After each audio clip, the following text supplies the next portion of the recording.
말씀 보겠습니다. 47편 1절에서 9절입니다.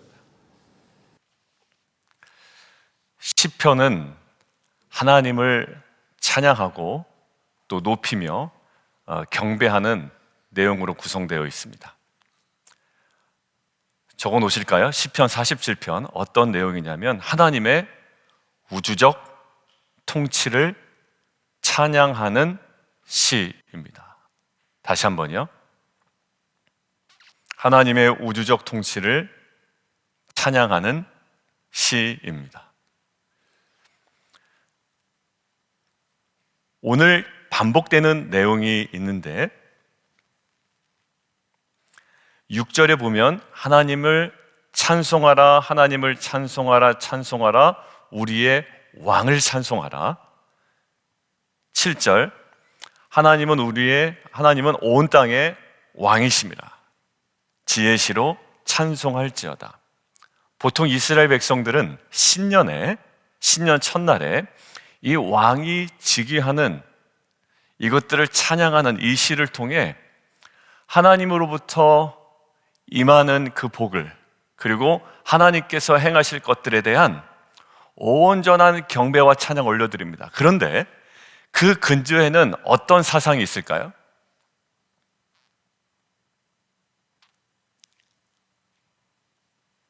하나님은 우리의 왕이 되신다라는 거예요. 하나님의, 어제 얘기했죠, 원죄에 대한 우리의 뿌리 깊은 그 안타까운 현실은 하나님 되심을 인정하지 않고 사람의 사람됨을 부인하는 모습으로 나타난다.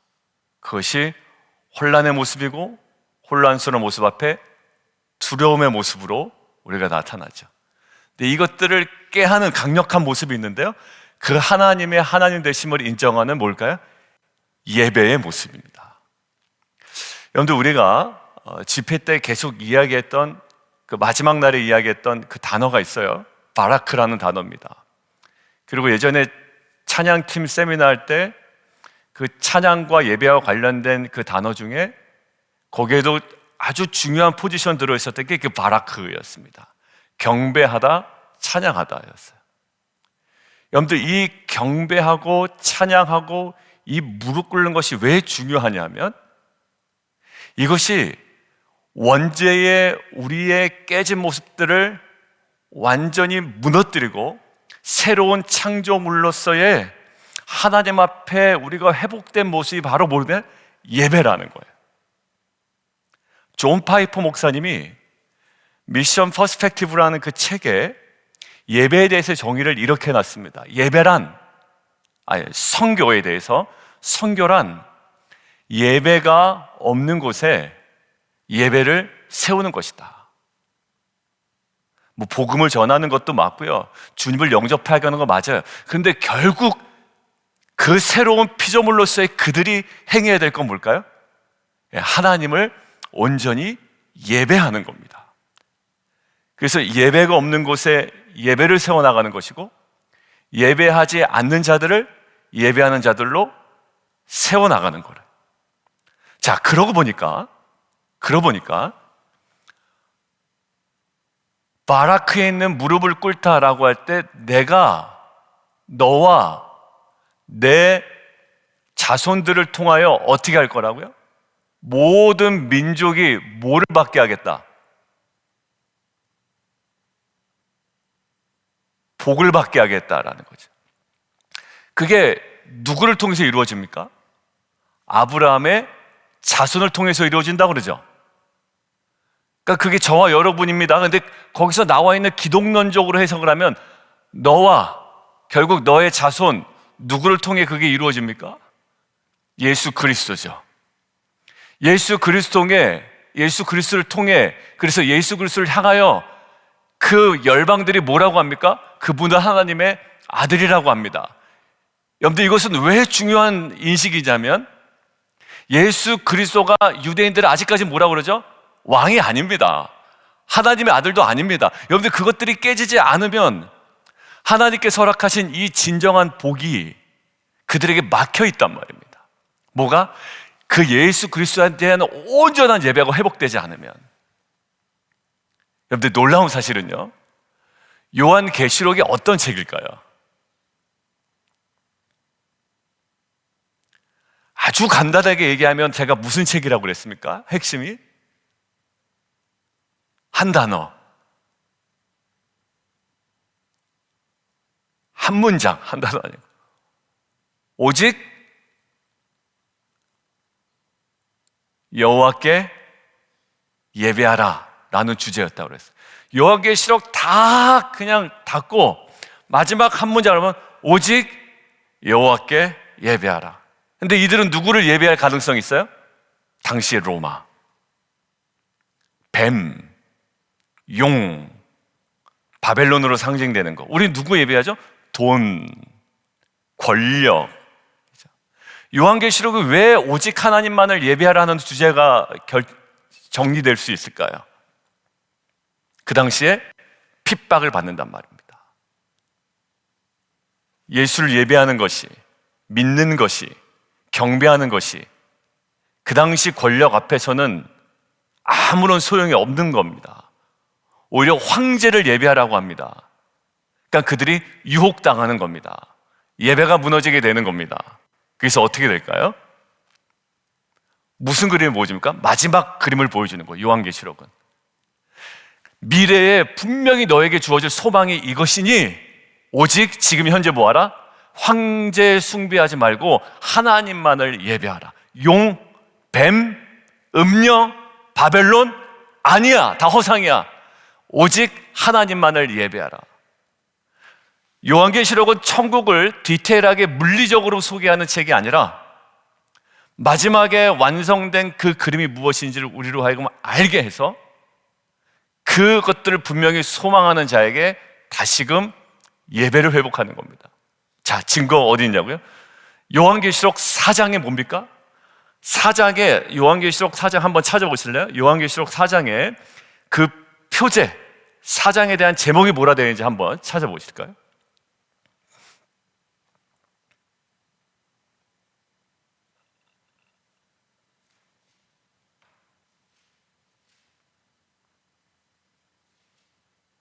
요한계시록 4장 제목이 뭐로 되어 있습니까? 그렇죠. 하늘의 예배입니다. 2장과 3장이 7교회에 다 설명을 하고 나서 무엇을 제일 먼저 보여주냐면 하늘의 예배를 보여줍니다. 5장 뭐라고 되어 있나요? 책과 어린 양 되어 있죠. 거기 어린 양에 우리 찬송의 가사가 다 적혀 있습니다. 구원하심이 어디에 앉으신? 보좌에 앉으신 우리 하나님과 어린 양께 있도다. 그 가사가 어디서 써온다요? 4장과 5장에 있어요. 그러니까 천상의 예배를 보여줍니다. 어린 양의 보좌, 오늘 보실까요? 자, 8절. 하나님의 뭇백성을 다스리시며 하나님의 그의 거룩한 보좌에 앉으셨도다. 마지막에 요한계시록이 우리에게 보여주고 강조하는 이미지는 그 천사의 온전한 예배의 모습이었어요. 지상의 예배가 아니라 어디 예배? 4장? 하늘의 예배. 그리고 요한계시록 마지막 20장, 21장 마지막으로 가면 어떤 내용일까요? 거기에 절정에 다다릅니다. 뭐 청옥이 있고 뭐 요란한데요, 그 요란함에 주목하지 않으면 거기는 뭐가 있다? 성전이 없대요. 왜? 하나님과 주님이 성전 그 자체이시기 때문에. 거기서 뭐 하듭니까? 모든 찬양과 경배를 올려드립니다. 여러분들, 마지막 성경의 그림은 모든 열방이 그 주님의 주권과 그 통치자 앞에 예배드리는 모습으로 마무리가 됩니다. 그래서 뭐래? 주 예수여 속히 오시옵소서라고 끝나요. 왜? 그분이 오면 모든 열방이 각자의 영광을 가지고 하나님을 찬양할 겁니다. 여러분들, 예수님이 재림하시면 우리들은 각자의 민족의 영광을 가지고 찬양할 거예요.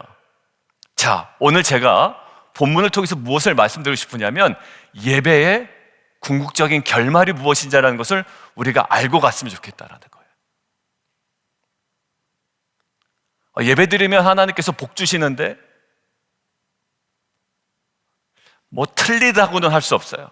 우리가 예배를 잘 드리면, 지극정성으로 드리면 하나님께서 내 사업도 잘 되게 해주시고 내 직장도 잘 되게 해주시고 내 자녀도 잘 되게 해주실 거야 라는 기대감을 갖는 것은 무리는 아닙니다만, 성경이 얘기하고 있는 이 예배의 결론이 무엇이냐라는 거예요. 9절 함께 보겠습니다. 9절. 자, 시작. 고관들이 모이며 아브라함의 하나님의 백성이 되도다. 세상의 모든 방패는 하나님의 것이며 그는 높임 받으시리로다. 여러분들, 어떤 그림이 그려지세요? 만민이 지금 뭐가 되는 겁니까? 언약 백성이 돼요. 그리고 만민이 언약 백성이 되는데 아브라함의 하나님의 백성이 되는 거야. 언약 백성이 되는 거야. 말 그대로 언약 백성의 핵심이 뭡니까? 참 하나님 감사하시죠? 집회를 통해서 계속 아브라함의 복이 무엇인지를 우리에게 알게 하셨어요. 그 바라크라는 것이 우리가 무엇인지를 계속 우리가 그 예배에 관련된 용어라는 걸 알게 하셨어요. 자, 그런데 이 예배, 이 모습이 사실 창세기에서부터 굉장히 강조됐습니다. 뭐냐면 가인과 아벨이 있었는데 아벨은 가인에 의해서 죽습니다. 그래서 성경은 두 가문을 대비해서 보여줘요, 우리에게. 거기서 제일 차이가 무엇인지를 발견하는 것이 지혜입니다. 가인과 셋의 계보, 그 계보의 차이가 무엇인가? 창세기 4장에 이렇게 나옵니다. 셋은 자신의 아이에게 이름을 뭐라고 줬어요? 에노스라 이름을 지었대요. 근데 에노스란 이름이 뭐라고요? 뜻이? 인간이기도 하지만 깨지기 쉬운이라는 이름이라고 했습니다. 자기 아들 이름을 짓고 깨지기 쉽대요. 근데 깨지기 쉽다라는 고백은 어디로 이어집니까? 나는 깨지기 쉬우니, 결국 그래서 우리가 눈을 어디로 들어야 돼요? 하늘을 향해 눈을 들어야 됩니다. 그래서 창세기 4장 25절 26절 보면 비로소 그들이 뭐 했다고요? 하나님의 이름을 불렀더라라는 거죠. 하나님의 이름을 불렀다라는 말이 뭐죠? 예배와 관련된 용어다라고 이야기했죠. 히브리적 용어가 예배예요. 여러분들, 그 가인과 셋의 가장 결정적인 차이는, 가인은 나중에 가면 후손들이 뭐합니까? 무기도 만들고 악기도 만들고 뭐 하죠? 자신의 강함에 만족하는 계보입니다. 그런데 셋의 계보는 철저하게 자신의 약함을 알고 하늘을 바라보며 하나님의 이름을 부를 수 있었던 계보입니다. 성경은 어디다가 점수를 많이 줄까요? 셋의 계보에 점수를 많이 줍니다. 한거 별로 없어요. 낳고 살다가 죽고, 낳고 살다가 죽고, 이거밖에 한 게 없습니다. 뭐 어디 좋은 직장에 취업한 것도 아닌 것 같아요. 요즘 얘기를 보면. 그랬다 설사 할지라도 그것들을 강조하지 않습니다. 무엇만 강조해요? 살다, 낳고 살다가 죽어요. 그런데 유독 창세기 4장 그 부분이 눈에 띄는 겁니다. 비로소 여호와 이름을 불렀더라. 그리고 그것이 어디로 가죠? 아브라함이에요. 여러분, 아브라함의 특징이 뭡니까? 가는 곳마다 뭐 하죠? 아브라함은 원래부터 잘난 놈이 아니었습니다. 잘난 사람이 아니었어요. 넘어졌어요. 기근이 가니까 또 애굽으로 부랴부랴 갑니다. 하나님께서 또 붙잡고 다시 올립니다. 자꾸 넘어집니다. 연약합니다. 그런데 아브라함이 놓치지 않았던 게 있어요. 가는 곳마다 뭐 했어요? 단을 쌓았다라는 거예요. 물리적인 무릎이 아니라 그 히브리적 용어의 차이는 뭐냐면 예배와 관련되어 있습니다. 하나님이 하나님 되심을 늘 인정했다고요. 아닌 것 같다가도 하나님께서 분명히 나타나셔서 말씀하시니 다시 한번 그 앞에 엎드립니다. 여러분들, 야곱이 보였죠?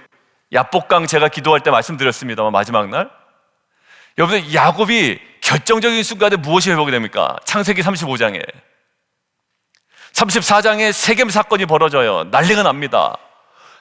막 혼란스럽습니다. 아들 두 놈은 하나님 언약 백성과 하나님과의 관계에서만 지켜야 되는 이 할례를 엉뚱한 데 사용합니다. 이 민족과 가문이 완전히 혼란스러워집니다. 그런데 이것들을 질서 있게 바로잡는 자리가 있었습니다. 어디였을까요? 베델이었습니다. 베델로 우리가 올라가자.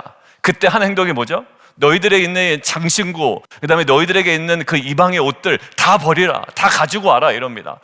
그것들을 버리고 이틀 전에 얘기했던 것이 너희 자손과 너희 아버지 집을 잊어버리고 본토 친척 아베 집을 떠나고 애굽을 떠나 결국 장신구를 다 버리고 어디로 갑니까? 베델로 올라갑니다. 결국 뭐가 회복이 되죠? 야곱에게 혼란스러웠던 그 시기를 통과하고 예배가 회복이 됩니다. 다시요, 요한계시록 마지막 그림이 뭡니다? 뭐라고요? 떵떵거리고 잘 살았다. 그분 보아가 있다가 아니라 오직 하나님만을 예배해라. 여러분들 결국 결론 맺습니다. 예배의 결론이 뭐라고요? 존 파이퍼 목사님 이야기를 제가 먼저 꺼냈습니다. 예배의 결론은 우리가 흔히 얘기하는 세상적인 복을 받는 데 있지 아니하고, 예배의 결론은 만민이 언약 백성 되는 겁니다. 너와 내 자손을 통하여 모든 민족이 복을 받을 거다. 예배할 거다. 무릎을 꿇을 거다라는 거야. 요한계시록의 마지막 그림, 모든 민족이 각자의 영광을 가지고 주님 오실 때 그 예배하며 찬양하게 될 겁니다. 아까 처음에 갑자기 뜬금없이 목사님, 조 목사가 말씀 나누기 전에 무슨 선교팀 얘기로 막 그 기도를 했단 말이에요. 그래서 이상하다. 아마 그러셨을 거예요. 이제 이해 가실 겁니다. 이 예배의 공동체의 마지막 결론, 우리가 정말 많은 것들을 누렸다, 그리고 붙들었다, 또 충족됐다가 아니라 이것들이 흘러 열방으로 그들의 하나님을 예배하게 하는 그 공동체를 우리가 세워지는 예배와 선교의 공동체가 되기를 주님의 이름으로 축원합니다. 그러니까 겨자씨 프로젝트도 저희가 좋은 일 하는 걸로 끝나면 안 된다라고 사실 작년부터 많이 했어요. 뭐에 대한 거라 그랬죠? 하나님의 말씀에 대한, 그 권위에 대한 순종입니다. 예배죠. 그러니까 우리가 좋은 아이디어로 지역사회 섬길 수 있습니다. 그런데 핵심은 우리는 말씀 묵상하는 공동체이니 하나님의 말씀을 통해 하나님의 마음을 알아 이 지역사회를 향한 하나님의 관심이 있다고요? 그 지역사회를 향한 하나님의 관심에 우리가 온전히 반응해 나가는 결과입니다. 그러니까 아이디어 회의를 해가지고 지역사회에 좀 돋보이고 괜찮은 일을 하자는 게 아니라 그동안에 하나님께서는 이 지역사회를 향한 마음이 있었습니다. 이제 어떻게 해요? 선교적 관점으로 섬기는 겁니다. 이것이 순종이고요, 하나님의 권위와 말씀 앞에 우리가 엎드리는 것이기 때문에 이것이 뭘까요? 그것이 바로 삶의 예배다라고 보통 이야기를 합니다. 여러분들 이것을 통해서 어떻게 하면 그들이 주님께 돌아오는 겁니다. 주님을 알아가는 겁니다. 그리고 오늘 문 나라의 고관들의 모임이요, 아브라함의 하나님의 백성이 되도다. 예배 관한 내용이었어요. 근데 선교적 열매로 귀결이 됩니다. 저와 여러분들 예배자로 부르십니다. 근데 우리가 예배는 오늘 예배 참 좋았어, 이게 결론이 되면 안 된다라는 거예요. 그냥 느낌이 아닙니다. 그냥 불편했던 마음이 어떤 말씀과 찬양을 통해서 그냥 내가 풀렸다 정도가 아닙니다. 하나님은 늘 향해 어떻게 가고 있죠? 그 예배를 통해 계속 열방을 향해 갑니다. 너와 내 자손을 통하여 모든 민족이 복을 받게 하겠다라는 거예요. 그래서 저는 그냥 어떤 정서적 만족에 있어서 참 좋았어는 지양했으면 좋겠습니다. 정서적 만족이 있죠. 참 좋았어 라는 거예요. 근데 사실 오래 가지 못해요. 어디를 자꾸 가자 그랬죠? 내면화, 그것에 대한 결단, 진정한 무릎 꿇음에 대한 순종. 자, 그때 그것들을 보고 문나라 백성들이 진정으로 만민이 하나님의 언약 백성으로 그들이 세워지고 함께 예배 공동체로 또 세움받는 이 선교적 열매가 빛과 소금 공동체, 특별히 이번에 단기 선교팀 여기 또 많이 계시네요. 단기 선교 사역을 통해서 정말 예배로 준비되고 기도로 준비되고 실제적인 언어의 준비와 재정의 준비와 사역의 준비가 이루어진 이 팀들이 그 땅과 파송하는 우리 교회 위에 어떠한 선교적 열매와 은혜를 끼치는지를 우리가 맛보아 경험했으면 좋겠습니다. 그리고 그렇게 헌신하고 또 모이고 또 준비한 우리 선교팀들을 위해서 기도 많이 해주시고, 또 우리의 일상을 통해서도 문나라의 고관들이 만민이 주님의 언약 백성으로 돌아오는 예배의 그 마지막 지점을 늘 소망하며 우리가 나아가는 귀한 공동체 되기를 주님의 이름으로 축원합니다. 함께 기도하겠습니다. 우리는 하나님을 찬양합니다, 예배합니다, 무릎 꿇습니다 라고 말하지만 구체적으로 무엇 때문에 하나님을 찬송하며 예배해야 되는지 잘 생각하지 않아요. 그냥 막연합니다. 예배 드리면 하나님께서 내 모든 것들을 잘 되게 해주실 거야 라는 거예요. 그런데 본문은 우리가 왜 하나님을 찬송해야 되며 예배해야 되는지를 알려줍니다. 예, 그분은 크신 하나님이에요. 그리고 승리자이십니다. 우리의 구원자이시고 통치자이세요. 그렇기 때문에 우리는 마땅히 찬양해야 됩니다. 그거 맞습니다. 예, 그 이유로도 충분합니다. 그런데 오늘 마지막 구절이 우리에게 던지는 이슈가 있어요. 우리의 그 예배가 결국 어디로 가요? 예, 선교적 열매로 나타나라는 거예요. 그리고 우리에게 또 이렇게 결단을 합니다. 너희 예배가 선교적 결단으로 가는 예배가 되었으면 좋겠다라는 거죠.